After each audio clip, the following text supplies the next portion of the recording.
Do you believe in the perfect crime? Of course, most of you are probably thinking, yeah, I've seen it in movies. I've read about it in books. But that's all fiction. Real life isn't a movie where every move is predictable. No. Here, everything is much more complicated. If you ever decide to pull off a perfect heist, you should know. Even the best plans can fall apart because of one small thing. One moment when you least expect it. My name is Max, and this is the story of how I learned that there's no such thing as perfect, especially when you're working with people you've trusted all your life. Our crew was unbeatable. We'd been through countless risky jobs, and not once did we fail. Everything was calculated precisely. We never had trouble with the law. None of us had been arrested or even suspected. We were considered ghosts in the criminal world. The success of our heists was always absolute. And when my best friend Mario offered the biggest job of our lives, I didn't hesitate for a second. We met in a locked-up basement on the outskirts of the city. There were 4 of us. Me, Mario, Jim, and Frank. Each of us was a specialist in our field. I was the strategist, the one who planned every move. Mario, a brilliant manipulator and planner. His understanding of psychology was unmatched. Jim was the master of breaking into places. He could unlock any door in a matter of seconds. And Frank was a technical genius. If you wanted to disable any security system, that was his job. That day, the basement was dark and cool. A map of the bank, the biggest in the city, lay on the table. Guards, camera locations, safes. Everything was thought out to the smallest details. "We'll enter through the old underground tunnels," Mario began calmly. His voice was always even, like an experienced negotiator who knows how to stay in control in the toughest situations. "The security systems there are outdated. They'll be easy to crack." Frank, sitting in the corner, nodded and chimed in. "All the equipment's at least 20 years old. No problem. I'll disable it quickly." I glanced at Jim. He nervously shook his leg under the table, but his face had the usual confidence. "The safe's old, but that's not an issue. I'll take care of it in a few minutes," he said, smiling. His eyes gleamed with excitement. Jim always got a thrill from these kinds of tasks. I just observed quietly, trying to detach from my emotions. My mind was occupied with other questions. I knew that as soon as we entered the bank, it would be too late for any doubts. Everyone had to play their role perfectly. Otherwise, we'd be finished. "We'll move fast, no unnecessary moves," Mario summarized. "We only get one shot at this. If anything goes wrong, there won't be a second chance." That was his rule, no second tries. Mario was known for his cold-blooded approach. He never lost control, and that made him our leader. I felt a slight wave of anxiety, but I tried to push it down. We'd been preparing for this for months. Every detail had been worked out, every step, practiced to the point of automation. We moved through the old underground tunnels. They were dark, damp, and long abandoned. The air was heavy, with the smell of mold hanging in it. Only our flashlights illuminated the way. Every step echoed dully off the walls. All I could hear was my own breathing and the soft steps of my crew. This was the moment where I felt I was on the edge. The tension in the air was almost tangible. My fingers trembled slightly, but I forced myself to stay calm. After all, everything was under control. "Max, how's it looking?" Mario whispered, walking behind me. His voice was deep, but calm. "It's clear," I whispered back, trying to maintain composure, though inside everything was buzzing from the adrenaline. A few minutes later, we reached the bank's basement. I signaled for everyone to stop. Frank quietly crept forward and started hacking the security system. His fingers moved quickly over the keyboard, his face illuminated by the blue light of the monitor. I watched him, feeling the adrenaline pulse through my veins. This was the moment where no mistakes could be made. Everything depended on us. One wrong move, and we were done. "It's done," Frank whispered, not even lifting his eyes from the screen. "Cameras are off. The guards won't see a thing." I nodded to Mario, and we moved forward. The guards had no idea that, right beneath their feet, an operation was unfolding. We moved like shadows, silently. Everything was going according to plan. Jim approached the safe and began his work. His fingers moved swiftly over the locks, fully engrossed in the task. I could see the tension in his shoulders, but he kept working with precision. 10 seconds, Jim muttered, without even looking up. I swallowed nervously. Those last few seconds felt like an eternity. And then, a soft click, and the safe door slowly swung open. Inside was everything we dreamed of. Piles of cash, valuables, jewels. This was our big score. I exhaled deeply. Mario smiled. Everything was going perfectly. We quickly started loading the bags, and within minutes, we were done. We left the bank just as quietly as we'd entered. No one suspected a thing. The operation was complete. I felt the tension start to fade away. We disappeared into the darkness of the tunnels and then into the deserted streets. Each of us knew that we had done our job flawlessly, but I still couldn't shake the feeling that something was off. It echoed in my head like a bell. I tried to silence it, but I couldn't. Something didn't add up. The next day, we were supposed to meet to divide the loot. This was always the best part after a job. That moment when you could finally exhale and feel like you'd won. But this time, something felt different. The meeting place was always the same, an old warehouse outside the city. When I arrived, Jim and Mario were already there. Their faces were tense. I immediately felt that something was wrong. "Where's Frank?" I asked, looking around. Mario didn't look up. Jim was nervously fidgeting with his fingers. "He didn't show," Mario finally said after a few seconds of silence. I froze. Frank never showed up late. He was always punctual and reliable. But yesterday's events had changed everything. "What does this mean?" I whispered, trying to hide my own growing anxiety. "I don't know, Max, but it's not a good sign," Jim muttered, his voice thick with doubt. He never fully trusted Frank, and now his suspicions were starting to seem justified. We waited for hours, but Frank never appeared. The tension in the air was rising.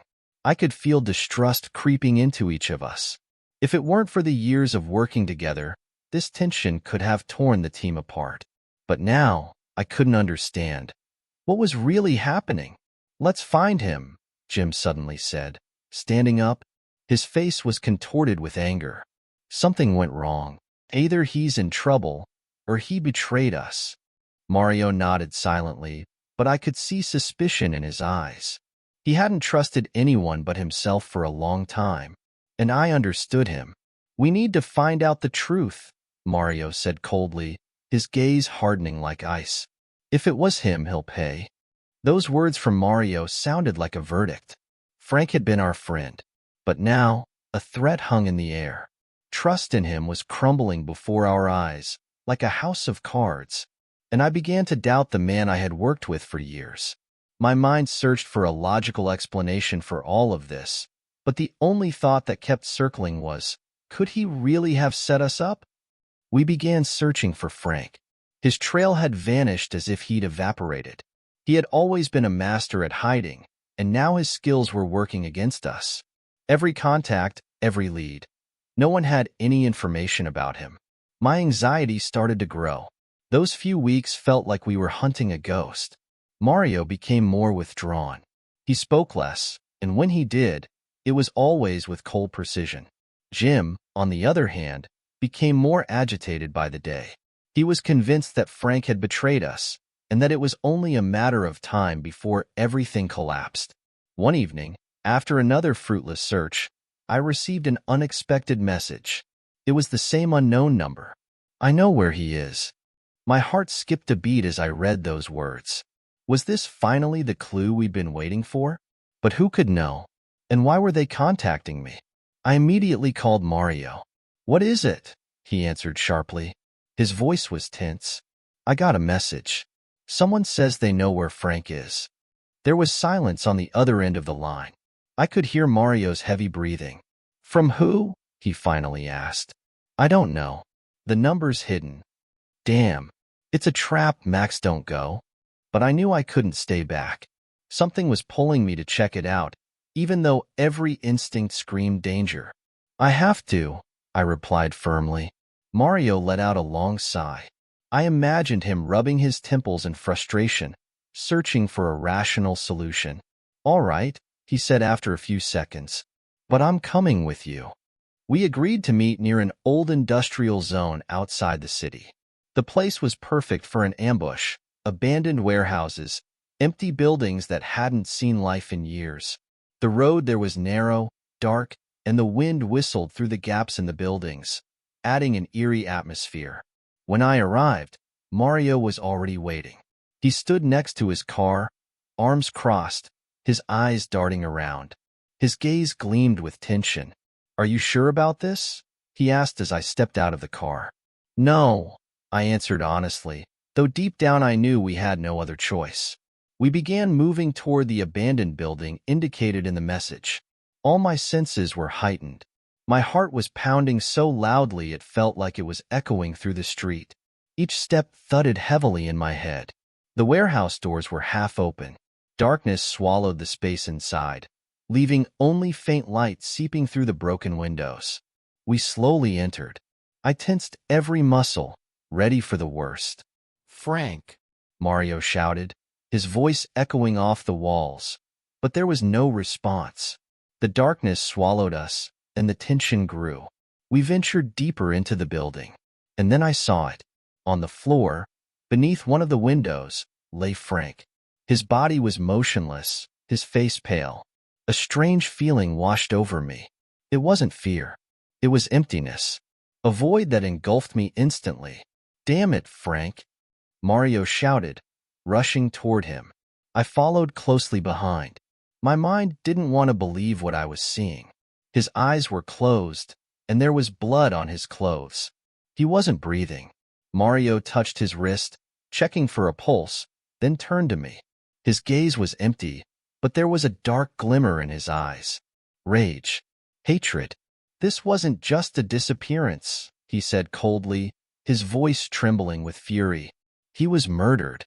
I couldn't believe what had happened. Frank was dead. The man I had shared the riskiest jobs with was lying on the cold floor of this old warehouse. Who did this? Why?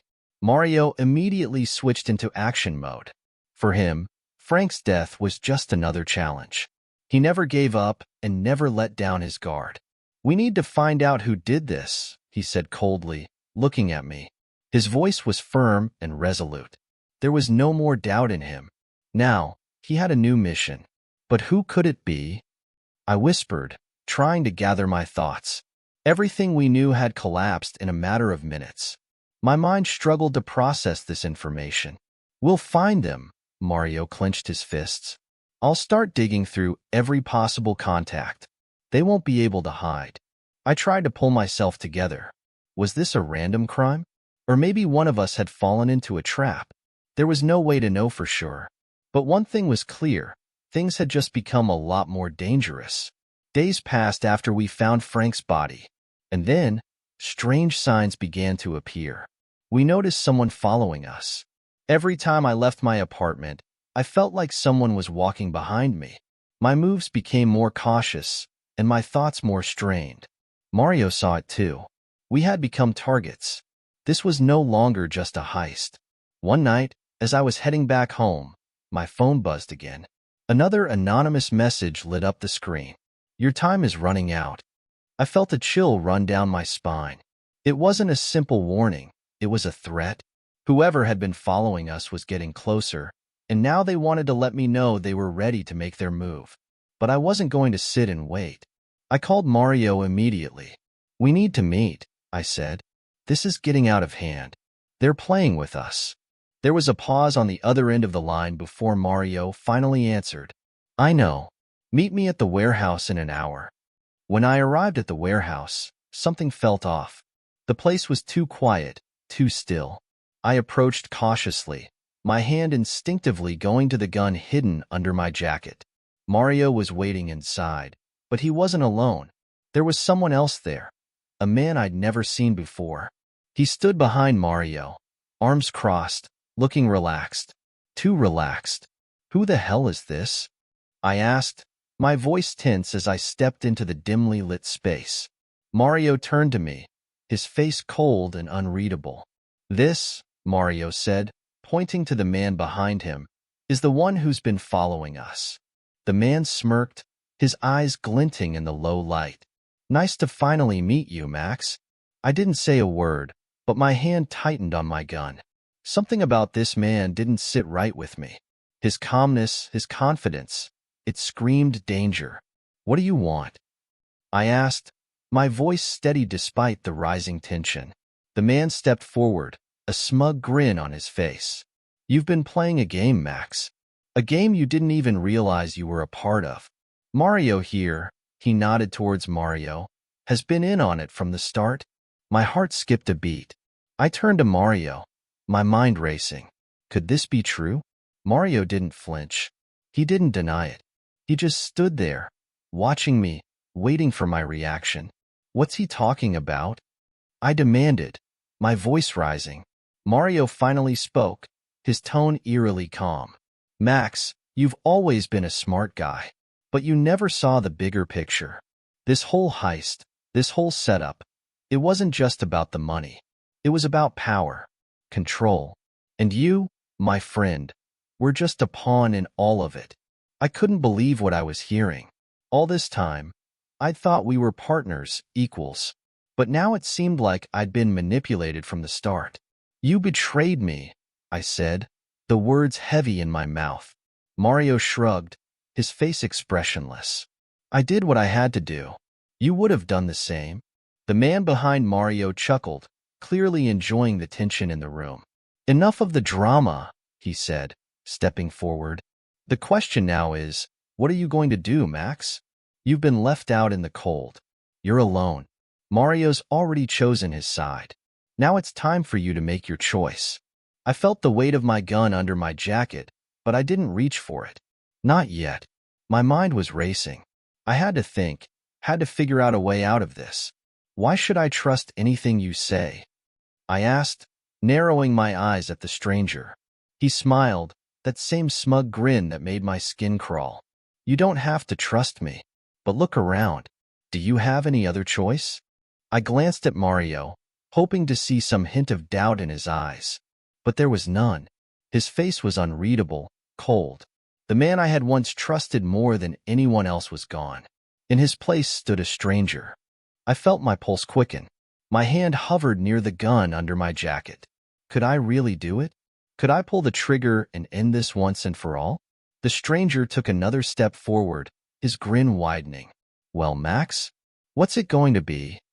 In that split second, everything became clear. I had no other choice. I drew my gun and fired. The shot echoed through the warehouse, a deafening sound that seemed to last forever. The stranger stumbled back, clutching his chest, his eyes wide with shock. Blood poured from the wound, and within seconds, he collapsed to the ground. Mario didn't move.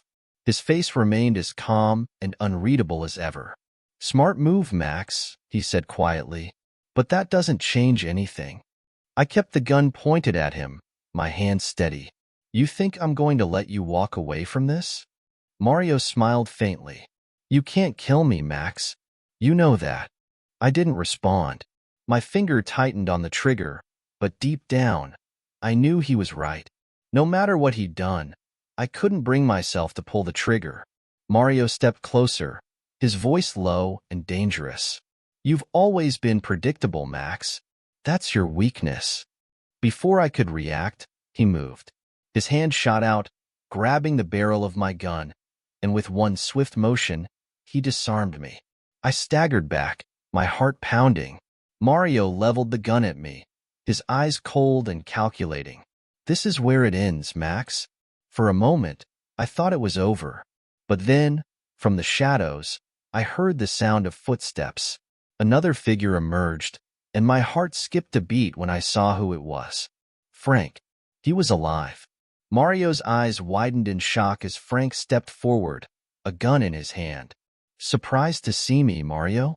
Frank said, his voice dripping with malice. Mario didn't have time to react. Frank fired once, the bullet hitting Mario square in the chest. Mario crumpled to the ground, blood spreading rapidly across his shirt. I stared in disbelief as Frank lowered his gun, a satisfied smile on his face. "It's over, Max," Frank said quietly. "Mario's dead." I couldn't believe what I was seeing. Frank, the man we all thought was dead, had just saved my life. But at what cost? I took a step back, my mind racing. "Frank, what the hell is going on?" Frank glanced down at Mario's lifeless body and then back at me. "It's a long story, Max.